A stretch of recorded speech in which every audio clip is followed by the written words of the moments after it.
भारत में हर साल सूर्य की रोशनी की अवधि में हो रही गिरावट अब एक गंभीर चिंता का विषय बन गई है। बनारस हिंदू विश्वविद्यालय के प्रोफेसर मनोज कुमार श्रीवास्तव के नेतृत्व में किए गए एक महत्वपूर्ण अध्ययन में ये सामने आया है कि देश के लगभग हर हिस्से में पिछले 3 दशकों में सूर्य प्रकाश की अवधि में गिरावट दर्ज की गई है।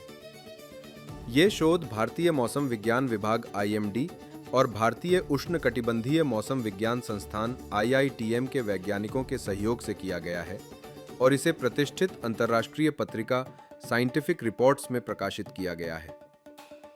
प्रोफेसर श्रीवास्तव ने बताया कि शोधकर्ताओं की टीम ने वर्ष 1988 से 2018 के बीच देश के 20 प्रमुख मौसम केंद्रों से प्राप्त आंकड़ों का विश्लेषण किया।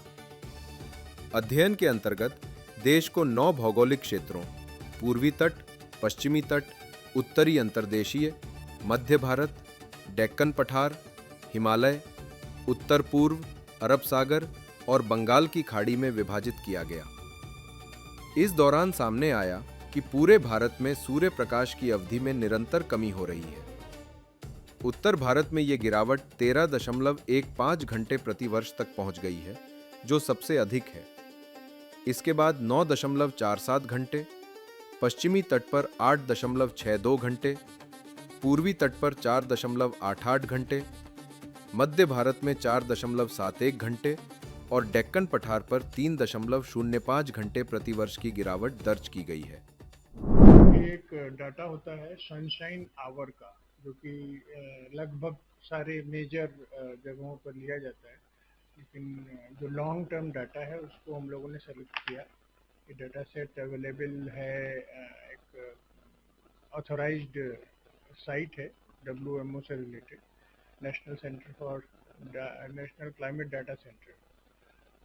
वहाँ से हम लोगों ने इसको डाउनलोड किया, जिसमें लंबे समय तक जिस स्टेशन पर डाटा थे उस स्टेशन को सेलेक्ट किया गया और वैसे वैसे कुल 20 स्टेशन इंडिया के ऊपर हम लोगों ने सेलेक्ट किया और उस 20 स्टेशन को फिर हम लोगों ने एक जैसे वातावरण को ध्यान में रखते हुए कुछ स्टेशंस को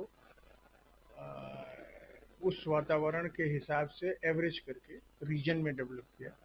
और रीजन में डेवलप करने के बाद हम लोगों ने उसका जब अध्ययन किया, रीजन मतलब जैसे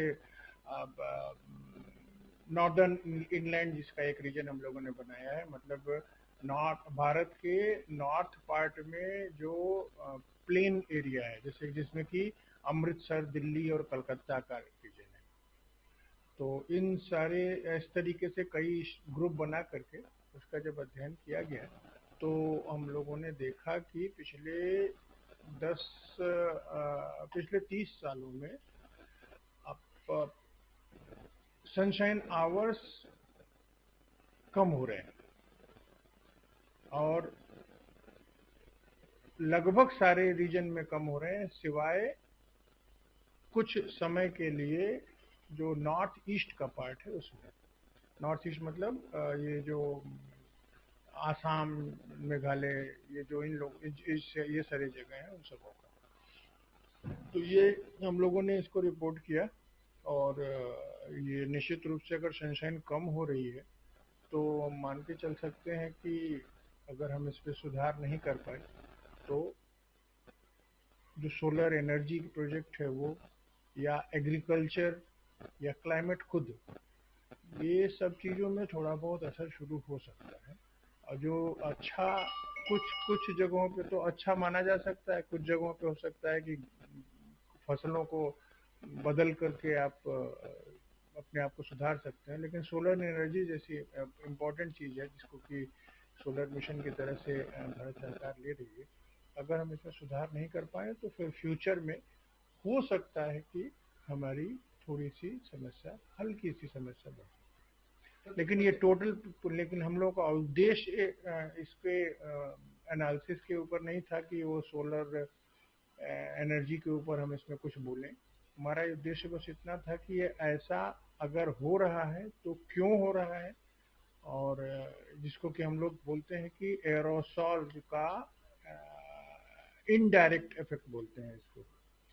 इनडायरेक्ट इफेक्ट में होता क्या है कि एक वैज्ञानिक थे अल्ब्रेच, उन्होंने प्रपोज किया था कि अगर कुछ विशेष कंडीशन हो जाती है तो बादल बनते हैं लेकिन वो बरसते नहीं हैं, जिसके कारण कि ये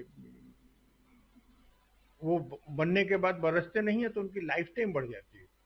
तो ये लाइफ टाइम जो बढ़ रही है शायद यही कारण है कि हम लोग के पास सूरज की थोड़ी सी धूप कम है। इस गिरावट के पीछे मुख्य वजह वायुमंडलीय प्रदूषण, एरोसॉल्स की बढ़ती मात्रा, बादलों की अधिकता और तेजी से बढ़ता शहरीकरण है।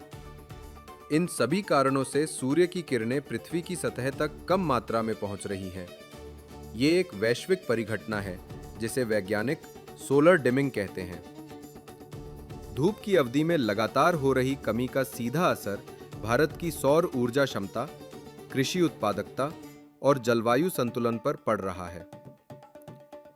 भारत जैसे देश जो नवीकरणीय ऊर्जा स्रोतों पर तेजी से निर्भर हो रहा है, वहां ये प्रवृत्ति चिंता का विषय है।